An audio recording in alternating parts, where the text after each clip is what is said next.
ಮಗ ಕೂಡ ಮನ್ಗಿದ್ದ. ಒಬ್ಳೆ ಕುತ್ಕೊಂಡು ಏನ್ ಫೋನ್ ನೋಡೋದು, ಟಿವಿ ನೋಡೋದು ಅಂತ ಸ್ವಲ್ಪ ಟೈಮ್ ಇದನ್ನ ನೋಡ್ಕೊಂಡು ಕೂತಿದ್ದೆ. ಈ ಫಿಶಸ್ ಎಲ್ಲ ಆಟ ಆಡೋದನ್ನ. ಟೈಮ್ ಹೋಗಿದ್ದೇ ಗೊತ್ತಾಗ್ಲಿಲ್ಲ. Hi hello everyone, welcome to mini log. ಇವತ್ತಂತೂ ದೇವ್ರ ಮನೆ ತುಂಬಾ ಚೆನ್ನಾಗಿ ಕಾಣಿಸ್ತಿದೆ. ಮನೆ ಹತ್ರ ಕನಕಾಂಬರ ಹೂವು ಮಾರ್ಕೊಂಡ್ ಬಂದಿದ್ರು ಅಂತ ಅದನ್ನ ಕೂಡ ತಗೊಂಡಿದ್ದೆ. ಹಾಗೆ ಟೆರೇಸ್ ಅಲ್ಲಿ ತುಂಬಾ ಚೆನ್ನಾಗಿ ಫ್ಲವರ್ಸ್ ಕೂಡ ಅರಳಿದ್ರು. ಅವನು ಕೂಡ ಕಿತ್ಕೊಂಡ್ಬಂದು ಫೋಟೋಗೆಲ್ಲ ಒಂದೊಂದು ಇಟ್ಟಿದ್ದೆ. ನನ್ನ ಮಗಂಗೆ ಇವತ್ತು ಸ್ನಾಕ್ಸಿಗೆ ಕ್ಯಾರೆಟ್ ಅಥವಾ ಬೀಟ್ರೂಟ್ ಏನಾದರೂ ಸ್ನಾಕ್ಸ್ ಮಾಡಿ ಹಾಕೋಕೆ ಹೇಳಿದ್ರು. ಆಕ್ಚುಲಿ ಡಿಶ್ ಮಾಡಿ ಹಾಕಿ ಹೇಳಿದ್ರು. ಅವನೇನೋ ಡಿಶ್ ಮಾಡಿದ್ರೆ ತಿನ್ನಲ್ಲ ಅಂದ್ಬಿಟ್ಟು ಸ್ಟೀಮ್ ಮಾಡಿ ಹಾಕಿದ್ದೆ.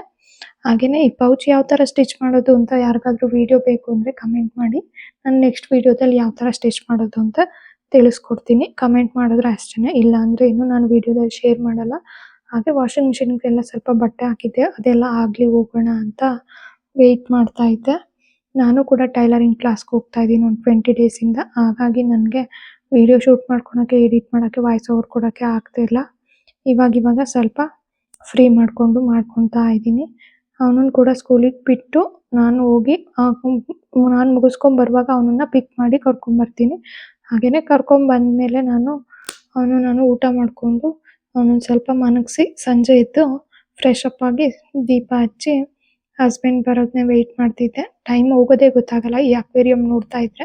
ಮಗ ಕೂಡ ಮನ್ಗಿದ್ದ. ಒಬ್ಳೆ ಕುತ್ಕೊಂಡು ಏನು ಫೋನ್ ನೋಡೋದು, ಟಿವಿ ನೋಡೋದು ಅಂತ ಸ್ವಲ್ಪ ಟೈಮ್ ಇದನ್ನ ನೋಡ್ಕೊಂಡು ಕೂತಿದ್ದೆ. ಈ ಫಿಶಸ್ ಎಲ್ಲ ಆಟ ಆಡೋದನ್ನ. ಟೈಮ್ ಹೋಗಿದ್ದೇ ಗೊತ್ತಾಗ್ಲಿಲ್ಲ. ಹಸ್ಬೆಂಡ್ ಬಂದು ಪಿಕ್ ಮಾಡೋಕ್ಕೆ ಕಾಲ್ ಮಾಡಿದಾಗಲೇ ಗೊತ್ತಾಯ್ತು, ಓ ಇಷ್ಟೊಂದು ಟೈಮ್ ಆಯ್ತಾ ಅಂತ.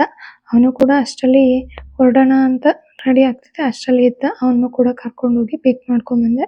ಇವತ್ತಿನ ವ್ಲಾಗ್ ಇಷ್ಟೇನೆ. ಮತ್ತೆ ಸಿಗೋಣ ಇನ್ನೊಂದು ವ್ಲಾಗಲ್ಲಿ. Thank you for the watching.